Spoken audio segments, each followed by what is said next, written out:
It's a wonderful good morning to you. It's exactly 9 a.m. in the studios of Classic FM, Classic 105.5 and 105.9 on the FM band. It's a wonderful good morning, Thursday good morning to you. Welcome to the Point for today, the 25th day of the month of November.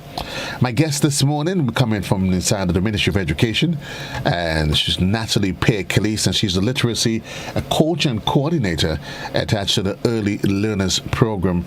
And indeed, I want to say good morning to her. Good morning to Miss Calliste. How are you? Welcome to the program.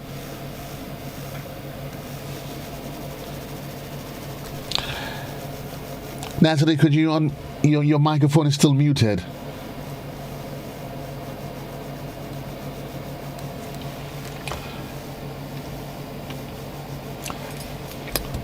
Hi, Natalie. Good morning to you. Please unmute your microphone. Hi, how are you? Good morning. I'm okay, thanks. Good morning. Welcome to the program. It's indeed a pleasure having you. For those of you just joining us, of course, Natalie's here. All of this forms part of the Child Month celebration. Traditionally, the observance is in October, but because of COVID-19, we've had a staggered number of events for this month. And this morning, Ms. Calliste is joining me to talk about literacy. Its importance, what is it, first of all, and its importance and the role that it plays in the development of a child and ultimately our children and our nation. Again, Ms. Calliste, welcome to the program. Thank you, and it's a pleasure being here. Thank you for being here. Let me first start by asking you, when we hear the term literacy, what is it are we referring to? Okay, so literacy refers to the ability to read, to write, and of course to interpret information correctly. All right, because a lot of the times, sometimes we leave out the interpretation part. Children, they might be reading, yes, they might be calling words, yes, but a large part of being literate is to understand the message that you get from text, to understand the intentions of the author, and so on. So a big part of it has to do with comprehension, of course. Understanding the words, the comprehension, what does it say? And I'm assuming, at what age does that start? Because I'm assuming it's a process that they go through. When does that start? And yes, so it begins from as early as possible. All right? Now, a big part of that has to do with the language that we expose children to. So the more language that children are exposed to, the better poised they are to perform better in school. So children who are deprived of, that sort of formal language, where an influx of information is used in the home, parents sort of begin that first process through reading, just interaction through speech. Even in terms of, going out, sometimes we tend not to look at those sort of, things. But just by taking children out and getting experience, all of these things play an important part of how literate a person would become. Not many children, they go through the cooing stages.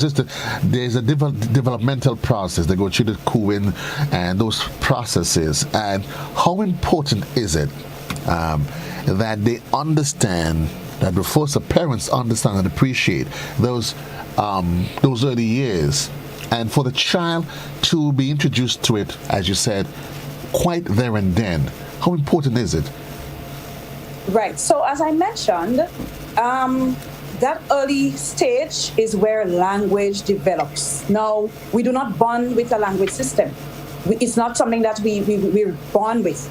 And so it's the parents' job to provide that sort of experience for the children. So all of those stages, from those early cooing stages, and they begin to make sounds, and the parents now would, they would speak back to the children. Not necessarily by making the same sounds, but speaking intelligibly, to the children, speaking language to the children, and just having that communication process. So it begins quite early, and it is what shapes, the language system. That's where that begins, because the children are not born with words. Right. But as they hear words being spoken to them, they learn words.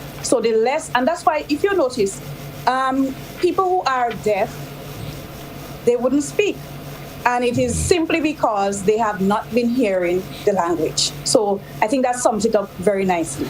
If you don't hear words, then you don't learn words. So you need to be able to hear words in order to develop that speech process. And I'm assuming it would be one of those early telltale signs if your child has some hearing impairment.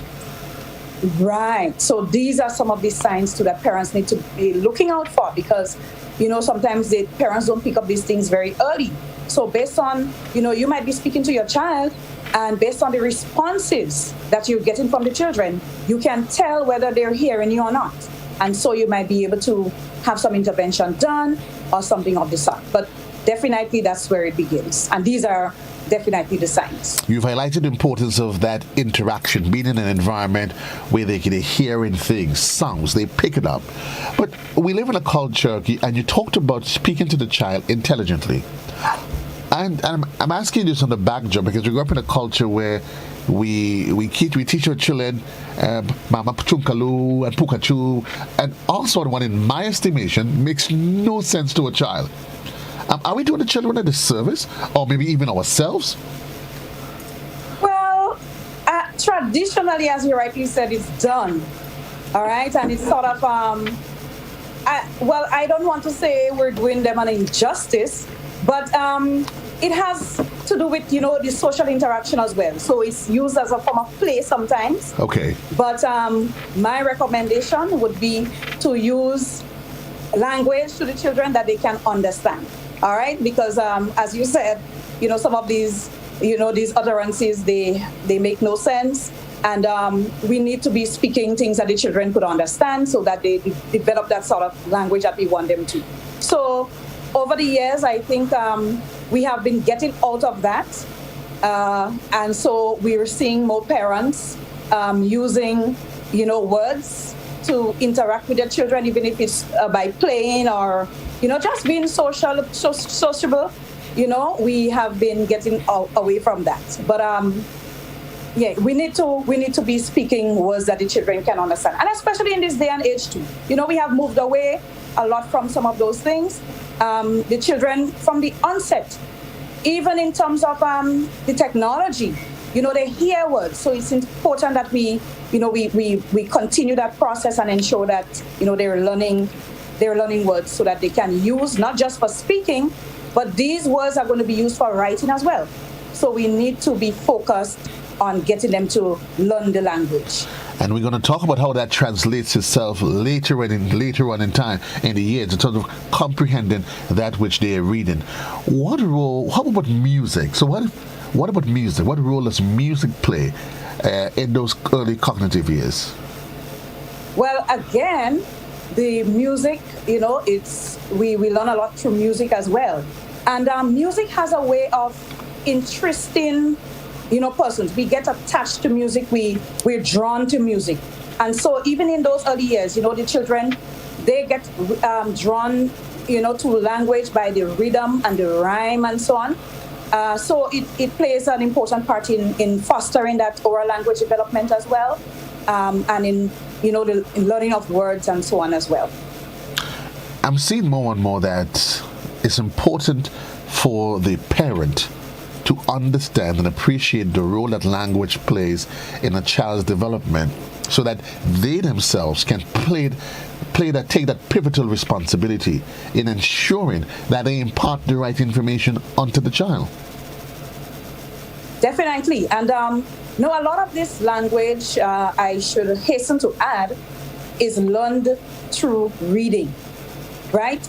So at an early age, very early, not just speaking, but ensuring that we read to children daily.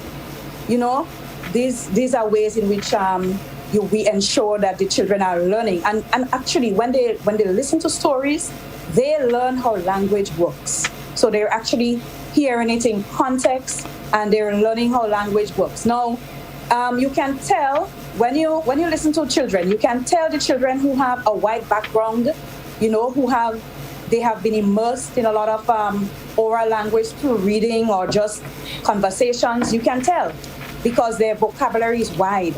So that's one of the ways in which we learn new words. Right. Every time you read a book, you learn new words. So that's the way in which we learn things. We learn things through reading, through music, and so on.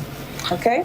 I'm assuming as part of that developmental process, they will also become much more expressive? Definitely. Definitely. And as I said, you would hear it in the children's, you would hear it in their speech, you would see it in their writing as well. Now, I work with children trying to get them to produce writing, and I can tell the children who have that background because the expression is much different from children who are not exposed. So reading to children and those early formative years where we provide the children with this sort of developmental processes through language, and so it has major benefits for literacy in the long run. You hear the arguments, the conversation, not just an argument, yeah, that you're forcing a child's brain, or he or she is too young. Why just let them? Why you're trying to impart all of this information onto them? Is this a right approach? What's the challenge to adopting that approach? Right. So, just to be clear on what you're asking, so we're saying here that some people may argue that the children are too young to introduce them to certain things. Yes. And so that is why we have age-appropriate text. Right. So not all text would be appropriate for children at a particular age. And these are things we have to be aware of. So there are texts that are appropriate for infants.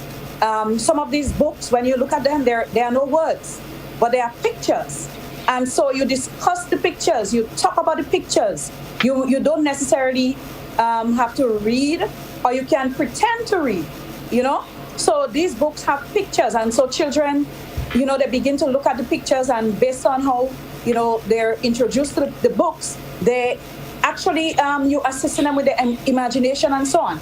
So there are age-appropriate materials that can be introduced to children at different ages, and we have to be aware of that as well. So not all texts would be appropriate for children. And apart from that, now a child may not be able to read a text by himself, but if the text is read to the children, now I am sure you can remember the days when you enjoyed people reading to you. Now, if somebody reads a story to you, even now as adults, and somebody comes and they're going to share a really interesting story, there is just that feeling that comes along. So there is a feeling when a story is being shared to you, and all of that helps to build interest in reading, So when we see children don't want to pick up books, or they're reluctant to pick up books, it goes back to some of that, those early years where they were not exposed to books from an early age. So it becomes a little more difficult, they're less interested, and so we have to pay attention to those early years. It's very important. Reading is said to stimulate the brain and a child's imagination into a world that you and I may probably never even know exists. Take me into that world, that imaginary world that exists for them. Right. Well, when children read, they encounter new information. And sometimes they have never experienced this information before. They may have never experienced for example, some children, they may be reading about snow. They have never been to snow, but they can begin to visualize, and they can begin to, form pictures in their heads as to what, those settings might be, even in terms of animals and so. So as children read, or as you read to them, their thinking process is activated. And so they begin to imagine some of these characters. They might be imaginary characters, but they begin to imagine these characters. They begin to imagine those settings. So, and that process is called visualizing, actually. So they visualize those things. And that's how, it all begins with that stimulation. Okay, so because you try to put a picture to what you're reading. Or sometimes the pictures are there as well. Right. So they can actually make that connection to what they're reading, so it's important for that as well. Is it absolutely necessary that they see what you were seeing as an adult? So you may ask a child, what is this? And I know some of them it might be frustrating for you, it's you see it's a sheep, and the child is telling you, well, I see something else. How Well, the children, because of our experiences too, um, we have experienced a lot, and as adults, we would have experienced, a lot of, different settings. We have met a lot of characters. But remember, the children, that's the developmental process. And I guess Right. that's where the parents come in, or even the teachers come in. So even before you begin to read, you sometimes, based on what you know about the child, you know the experiences, you know what children know, you know what they don't know. And so before you read, there are things you can do with the book to sort of build that prerequisite that they need. So if you're aware that the child probably does not know what that animal is, you might want to begin by, giving that information. So you would let them know this is this, or this is a sheep, or this is a cow, whatever concept you want to talk about. But that's a process. So there is a Right. before reading. There are before reading activities that you can do to sort of provide that prerequisite that the children would need while they are reading. And part of that exposure can come in simple forms, I would agree. You're probably on the bus, you're traveling, you see an animal. That's a cow. That's a sheep. That's right. That's a dog. Yes. Yes. And then you see it comes right back to that whole, interaction with the child in terms of providing the information. You speak to the children. So as you travel, you talk to the children, you point out things, and the children may ask questions too. There was an experience I had actually one day traveling on a bus, and a child was sitting on her mom and looking out the window, and she was commenting on some things, but the mom felt that she was being a nuisance. So I had to tell her, leave her, it's okay. So sometimes, without that awareness of how language actually develops and their role as parents, and so we can actually be stifling the children, even through their questions. Children are curious. We ask questions when we want to know. And we have to realize that the children will ask questions to when they want to know.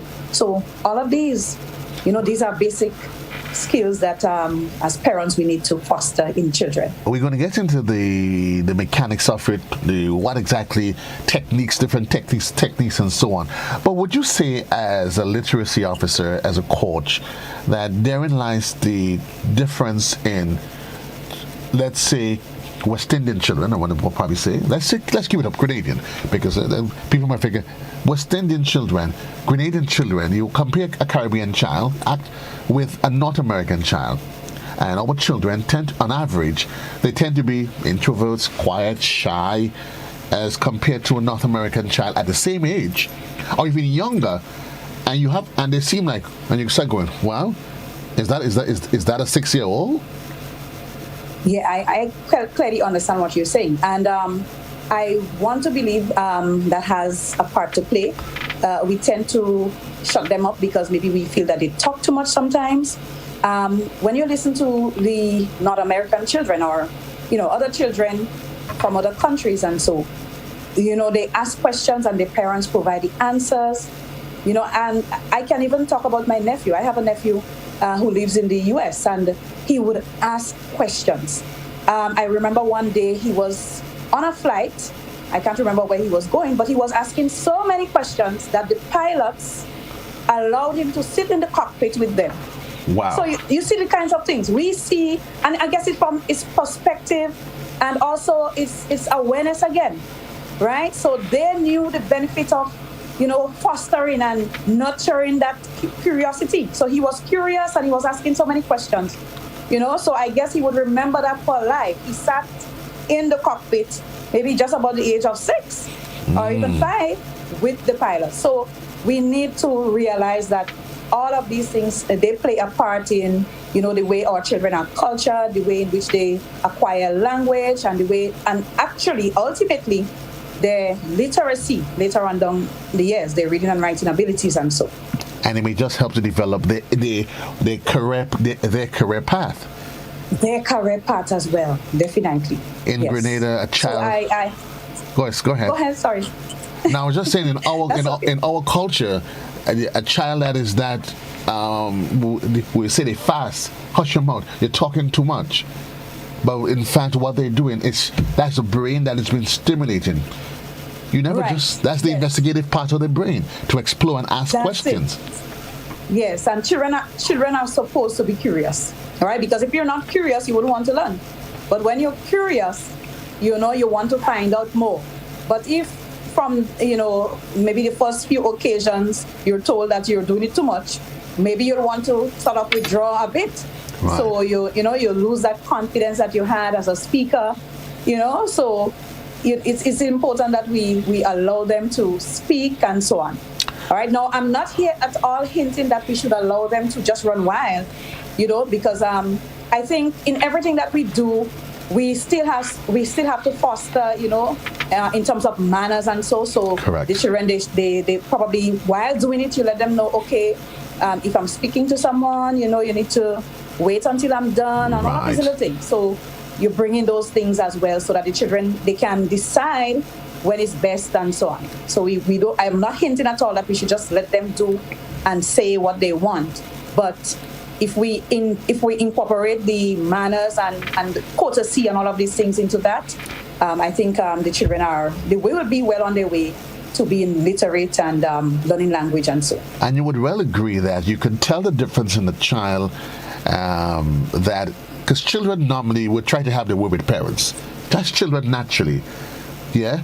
But if you can tell the difference, and as a parent, I know you would agree with me, in a child that is trained at home and one that is just trying a thing to see what the response would be. Yes, so you would be able to determine. Yes, you can determine that because the children would still respectably, even if they're outspoken, and so you still see the respect and the manners coming out in how they ask, what they do, even if they're butting, you still would see, excuse me, you would see the manners coming out, even if they want to ask a question, even if they, sometimes you have a burning question and you can't wait, you still would see that coming out. So I think it's important, to, while it's been done, you not neglect that discipline side and, making sure that they're courteous and everything. Yeah. I know we talked about language, sounds, but there are those non-verbal forms of communication. How important is it for a parent, for a child to be exposed to them? To those non-verbal forms of communication. Right. So even in reading, right? Now, as a literacy coach, specialist, I can look at signs from a child to determine whether they're understanding or not. All right? So if a child is reading to me and I see a frown on the forehead, I know whether the child is understanding the text or not. All right? So even in terms of literacy and language, those nonverbal signs, you can interpret them, you can use them, to make decisions, in terms of what strategies the child may need to use if they're reading and so. So all of these things are important. Nonverbal signs and signals, all of these play an important part in being literate altogether. 435-2041, that's the number on the inside. It is just about 24 minutes gone past the hour. In case you are just joining us, my guest this morning is Natalie Pierre Calliste, a literacy coach and coordinator attached to the Early Learners Program in the Ministry of Education. Engaging children by nature, they're just excited to be around. They're just totally excited. We talk about developing their imagination, but we also talk about developing empathy within them. Right. And all of these things can be developed through reading. Now, sometimes you're reading a text and, based on the characters, the setting, and, just the whole plot in the story, you question the children. You ask them, how does that make you feel? What would you do if you were that particular character in the story? So all of these things, and even as a parent or teacher, you probably could share what you might do or how you feel.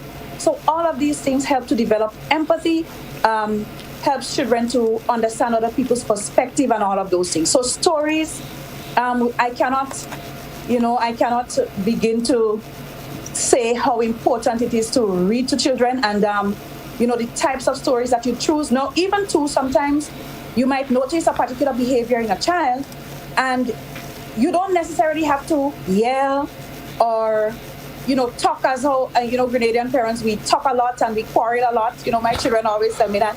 But you can choose stories based on the behaviors that you're seeing, and you read those stories, and the discussion that you have, the questions that you ask, the information that you share can lead to behavior change as well. So I think you're seeing where I'm coming from in terms of how valuable it is to continue, to begin that reading process very early, and to continue it way into, upper primary and so on. Secondary, it's important that children, they're exposed to different types of texts and so on. We keep it around the clock, 25 minutes onto the hour. We'll take a quick commercial break. When we return, though, we give you, the general public, an opportunity. You can call in with your questions. Those of you that are on social media, feel free.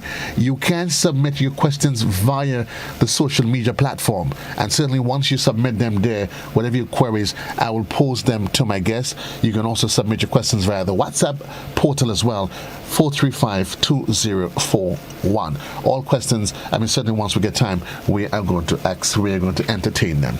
Take a quick commercial break. It's To the Point for today, the 25th day of November. We'll be right back.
Is a literacy coach, and Natalie, Pierre, Calliste.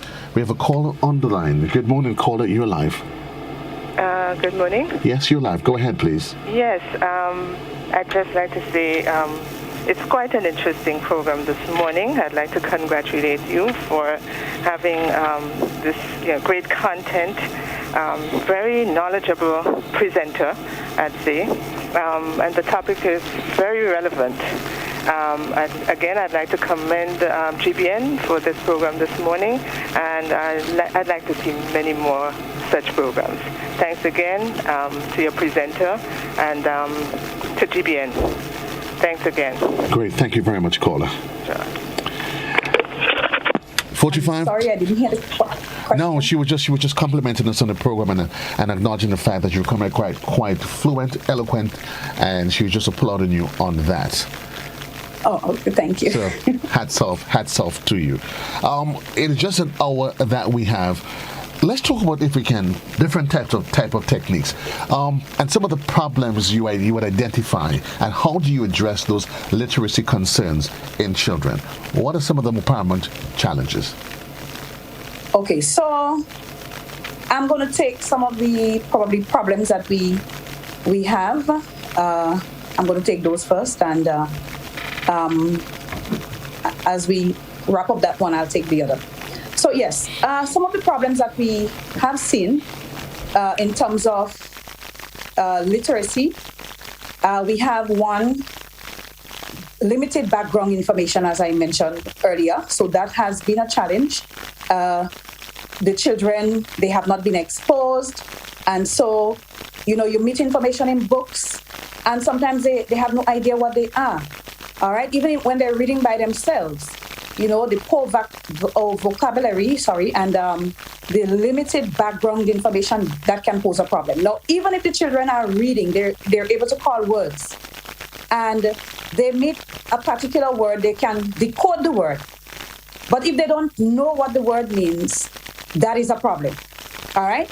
I can give an example so that I can help, to make that clearer. Now, I was working with a child one day, and we were talking about hummingbirds, right? Now, when you're reading, in order to help you understand, you must be visualizing the hummingbird. You must know what the hummingbird is, first of all, and you must be able to visualize the hummingbird, the behaviors and so. And the child did not know what the hummingbird was. And I had to ask her, you don't go outside? So she couldn't understand where we were heading. She couldn't understand the passage because she was not experienced. She did not have the experience. All right? So that's one sort of typical example of what could happen if children are not exposed. And then we go back now to look at why it is important that, children are outside. Okay, we have lost that sort of thing where children are outside, they're playing and interacting with things in nature, because that's how children learn. They learn by interacting. So limited background, limited vocabulary, that can stump comprehension, and the children may not be understanding necessarily what they're reading, even if they can decode the words or they can call the words. So that's one. All right. We also have lack of basic comprehension skills.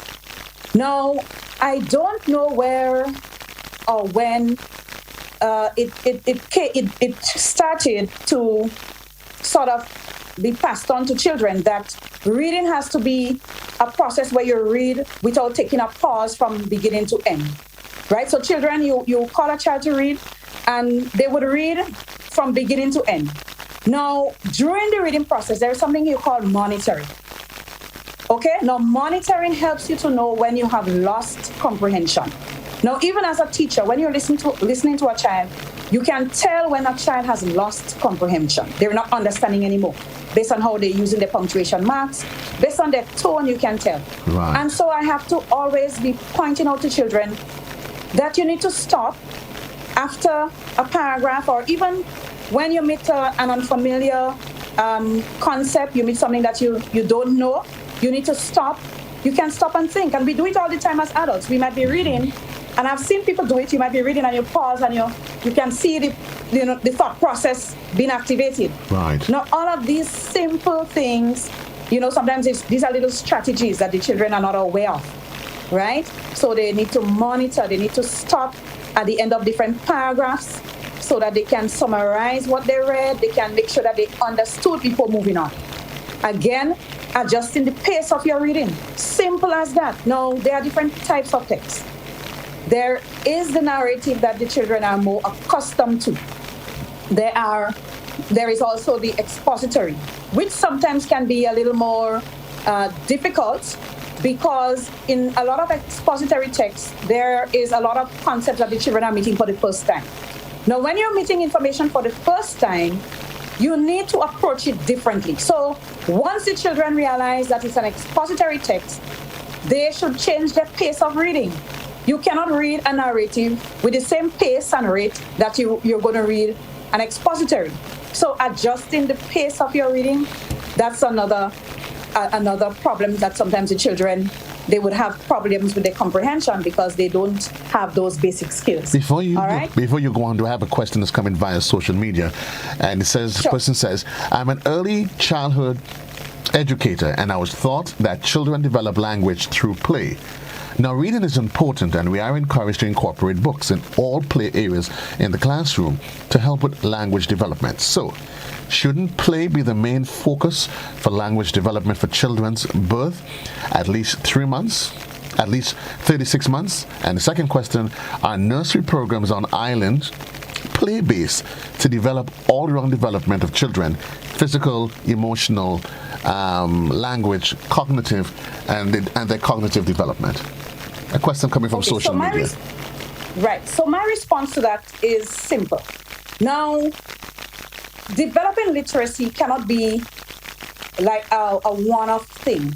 All right. Now, there are a number of things that work here in terms of getting the children to be literate. So it's something like a well-oiled machine. That's a term we use in education all the time. So the whole literacy process should be operating as a machine, not one specific thing, not one specific theory or concept. We must be putting all of those things together to make sure that they are working towards the benefit of being literate. Yes, the children learn through play, but the language that goes with it as well.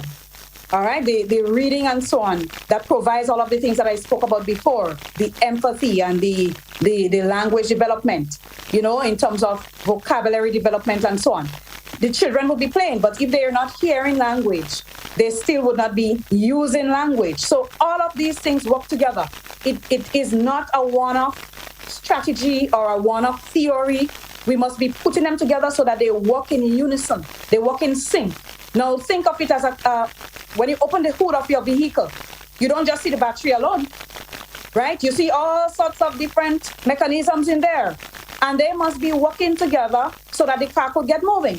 If a plug goes wrong, the car starts malfunctioning. And that's how we have to think of literacy. That's the way we need to think of literacy. So there are a number of factors that are necessary for that all-round development.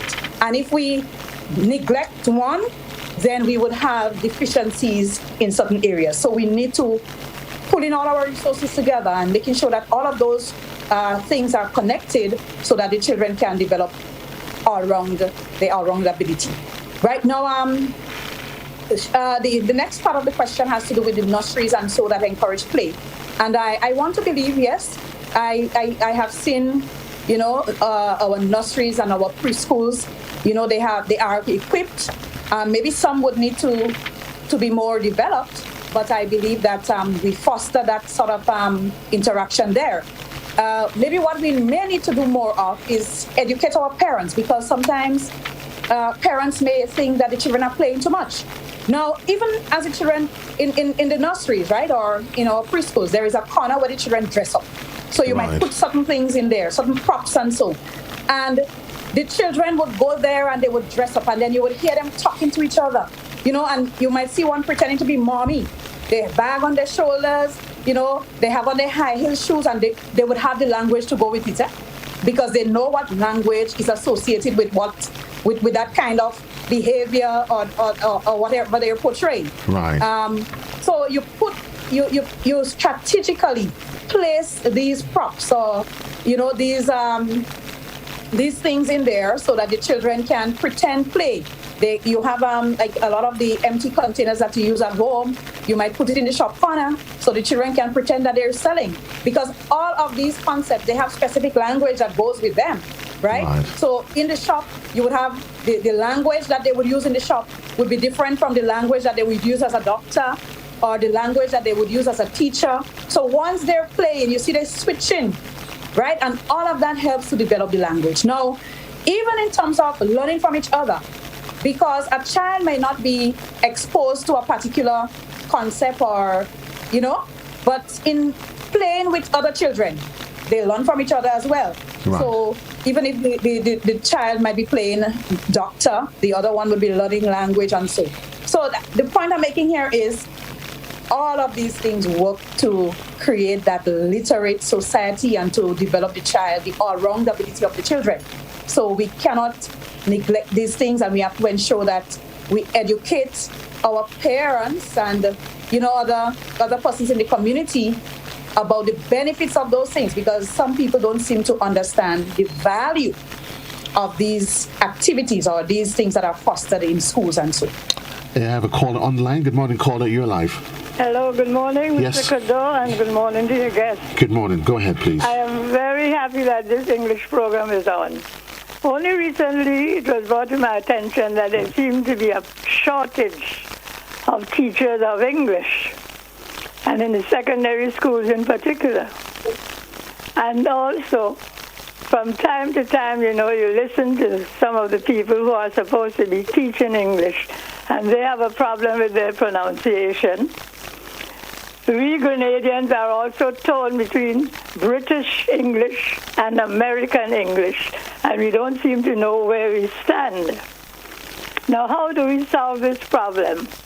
Now, you were talking about the children and the reading without expression, but these are things that are taught to them from teachers.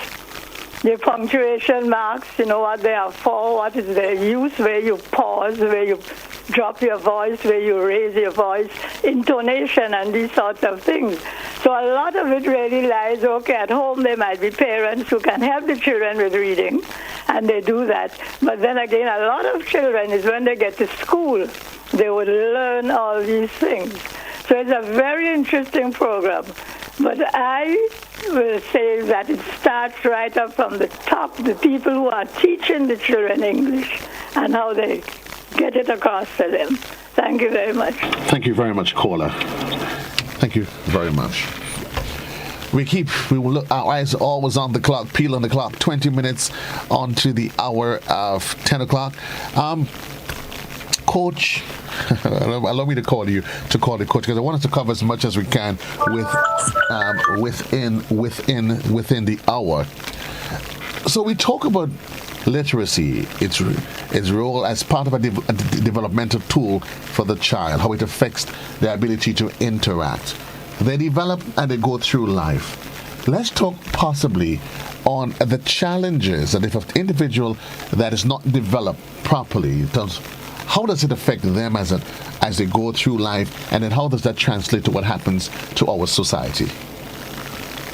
Okay, so I don't think we need to go very far to see what happens. We see it every day. Some persons are not able to fit into society.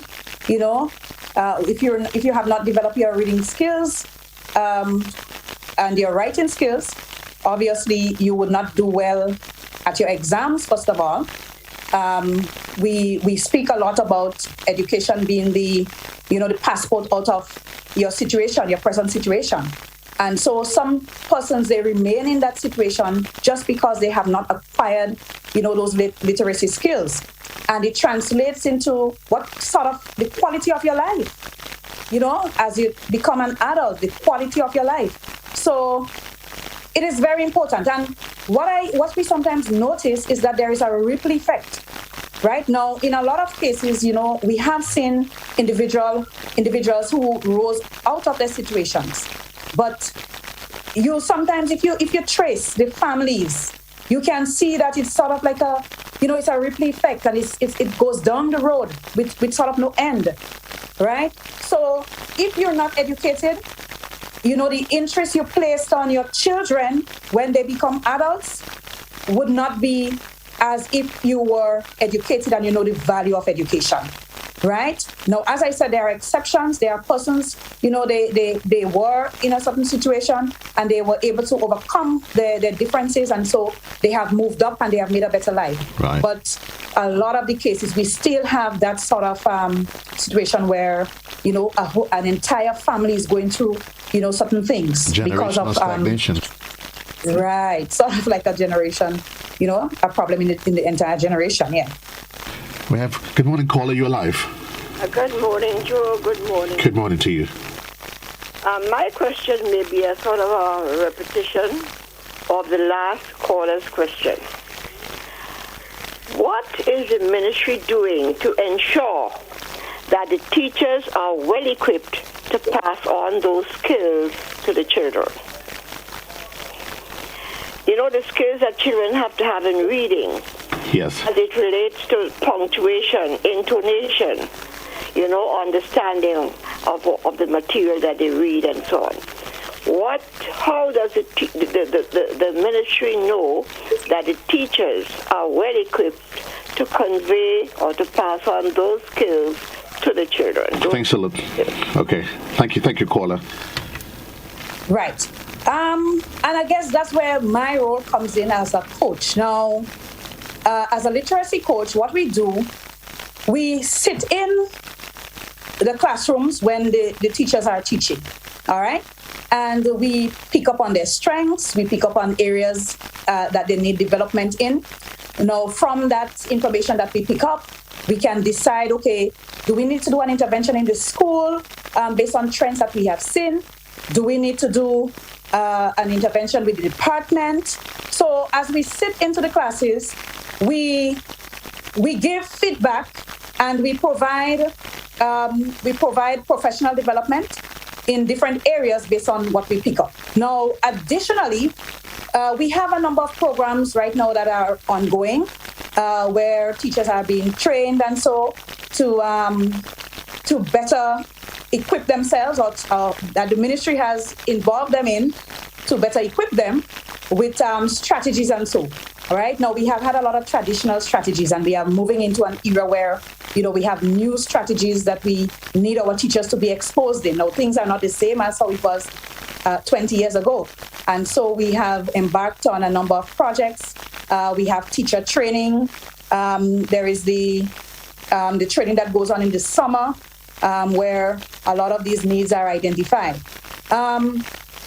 I understand the concern that you have, and I have heard discussions at the Ministry of Education where the plans are to begin, probably training teachers before they go into the classroom, and even to do an in-service training. Now, we had that in the past, and that is something that I've heard they have been discussing about reintroducing, so that the new teachers who come into our system, they can receive that ongoing training. So there was this in-service program where every Friday, all of the new teachers, they would receive that sort of training in certain areas so that they become, well equipped to deal with some of the challenges that are being faced. So I hope that answers the question. There's a lot of comments that's happening on chat, on social media. One of them has to do with policy change. And help me to understand, Ms. Pierre, Calliste, Ms. Calliste, I know at the school level, at the nursery level, you've introduced high scope. And high scope has become the predominant methodology that's used at that level. Compare that with what was there before, and what does high scope offer as it relates to addressing some of those literacy challenges? Okay, so in terms of the high scope, I know that it encourages the children to make choices in certain cases as to what activities they may want to engage in at the time. And I think it's a good thing because, we have interests. So it would not be for the entire day, but there are aspects or there are components of the day where the children would be given, choices in terms of what activity they want to play with. And sometimes we have to understand that, in the school day is segmented into different blocks, if I should say so. And different things go on during the day. So there are times when you have formal interaction with the teacher, but there are times when you have the children being given choices. All right. Now, I cannot speak, comprehensively about the high school program because I have not had much interaction at that level. But I know that there has been some misconceptions about the program. All right. So there are a lot of misconceptions, and I think we have embarked on trying to educate the public, educate teachers on the benefits of these programs. So in the absence of these, the sessions where we needed to provide information to the public or provide information to persons who have concerns, I believe the misconceptions were there. But I think people are in a better place now. They understand the benefits of these programs. And so we will continue to educate persons. We would continue to sensitize, so that, persons understand the benefits of these programs. We 10 minutes onto the hour, and I'm trying to squeeze everything in. Let's touch, if we can, digital literacy. We live in a modern in a technological era, and we initially talked about the inability to separate the child or children from their device. We'll talk about that if we can. But I have a caller. No, I think I lost that caller. So digital literacy, where does it fit into our conversation of molding our children? Right. And we are aware of the era we are in now that has been accelerated by the onset of the COVID-19 pandemic. We were forced, we were thrown, whatever adjective, whatever word, you want to use to describe the manner in which it was introduced, but we were forced to get there. All right?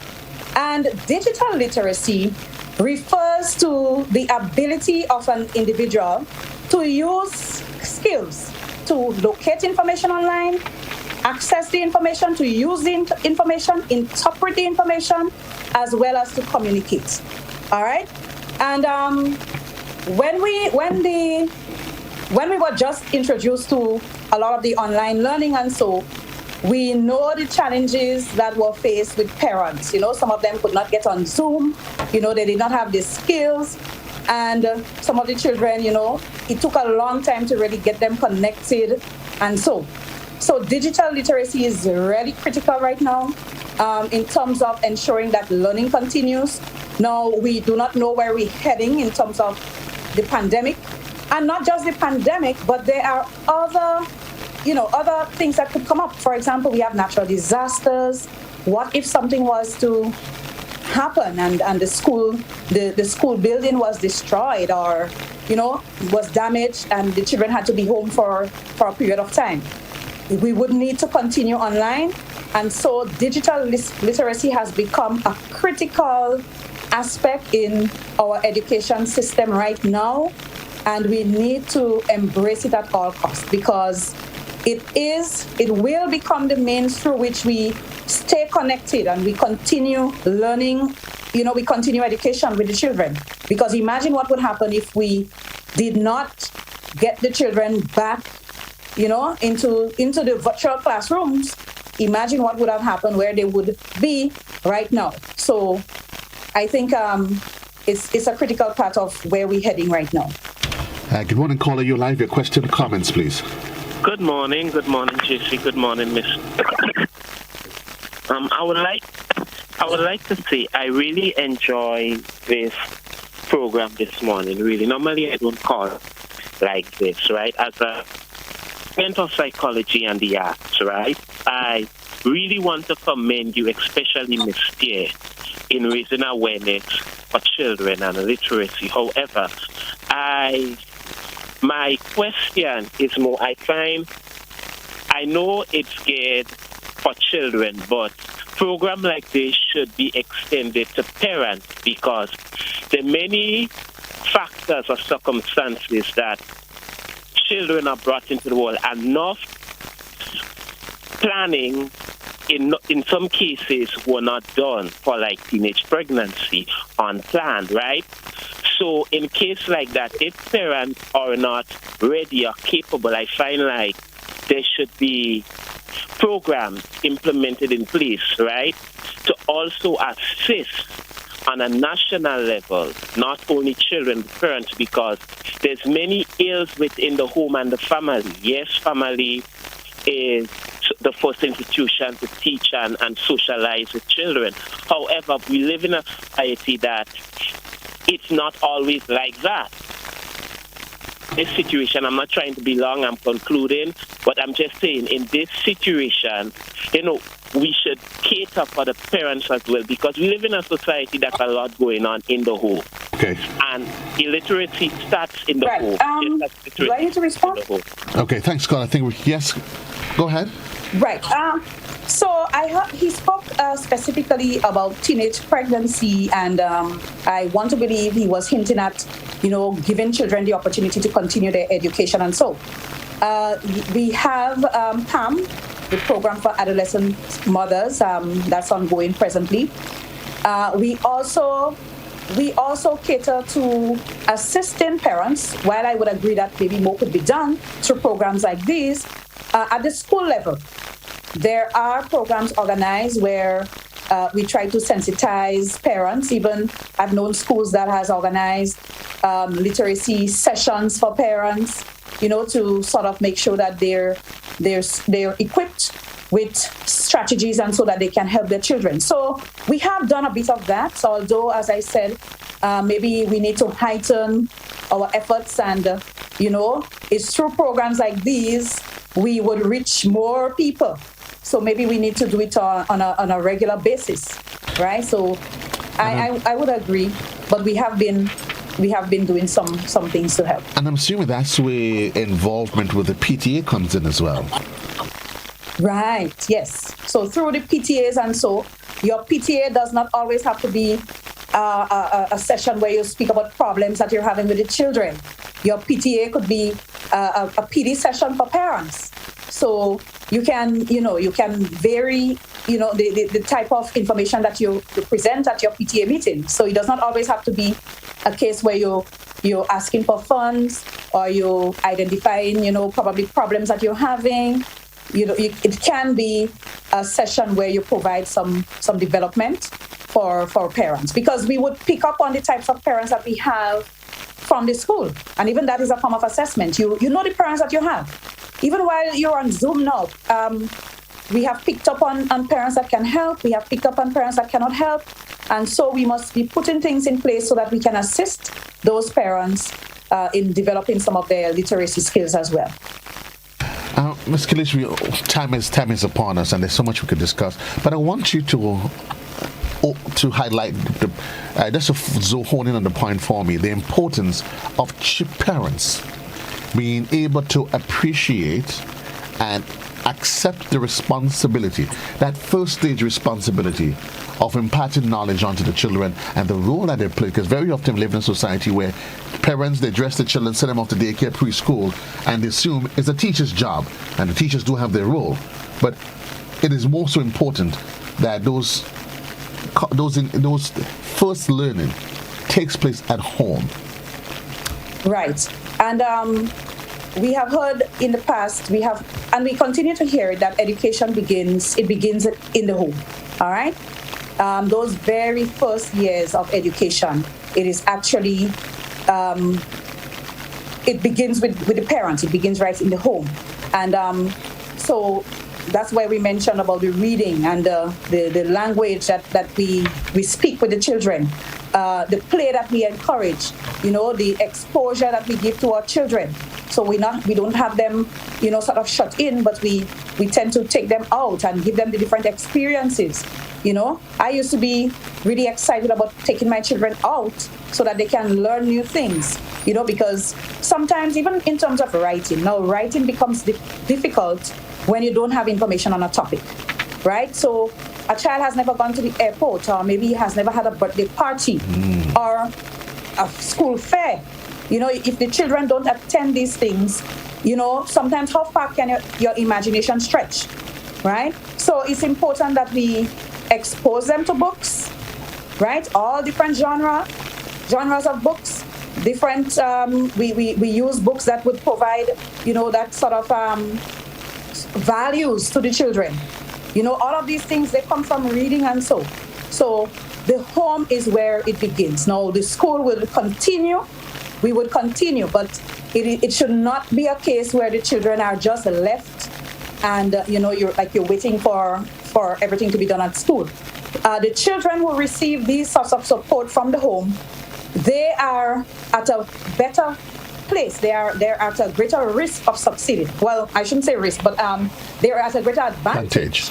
In terms of succeeding than those who do not receive that sort of support in the home. I'm going to throw this final question at you before we wrap. Should reading be instituted as a form of punishment to children? Go and read definitely because not. You've done something wrong. No, definitely not. Definitely not, because what you're actually saying to the children is like, that's a bad thing, right? Only when I do something wrong, it would be used as a punishment. No, reading should be used in a fun, interactive way. At bedtime, you make the children comfortable. So at this time, now yesterday, a young lady, we were chatting, and she was telling me one morning her nephew was reluctant to get out of bed, and she started reading a story for him. And when she got to the part where I think she was reading the Big Bad Wolf, and where he would huff and he would puff, the child got so excited and he jumped out of bed and he started huffing and puffing. So he was up and about. You don't use it. So you don't really use it as a punishment. You should not at all use it as a punishment. But you should use it as a means of motivating them, letting them see the benefits that it could have for their their long-term growth and development, in terms of literacy and so. And it's probably would be a good time as you start thinking gifts for the season, that maybe that's where we introduce them, instead of a truck or a car, maybe a book in the mix.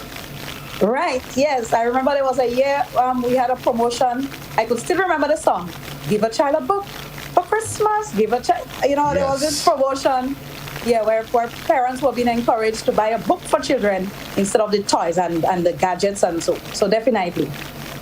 Indeed. Thank you, Yulene, and the rest. I normally say to my son that when you read an expression. It's a story you're telling. When you read, just imagine, and I guess that's where the challenge with the expression and everything comes in, that it should be fun-filled and exciting for a child to read. It explores their imagination. It takes them to worlds and places that maybe they may have never traveled, but believe me, in their head, they have gone there a million times. And these are the people maybe years from now, Ms. Calliste, you'll see them writing these fictional stories, this and that, and you wonder where they got this sort of imagination from. Yeah, Books. And then you just spoke about an important point, the modeling by the parents. Now, even as the parents read, if you model what you expect the children to do, then that is where they would pick up and they would follow what you're doing. So modeling is very important when you're reading. You model the right behaviors, the expression, and so that you want, you model those things. Thank you, Ms. Calliste, Ms. Natalie Pierre Calliste, literacy coach, coordinator attached to the Early Childhood Program in the Ministry of Education. Indeed, it was a pleasure. And I'm going to liaise with Annette so that we can continue this conversation on a more frequent basis. Thank you. All the best to you. Thank you. Thank you for having me. It was a pleasure. Thank you for accepting the invitation. Grenada, this is where we leave the conversation, and this is to the point for today, the 25th day of November. Reminding you, parents, you have a responsibility. It is your child, our children. Let's invest in them. Until then, so long, everybody.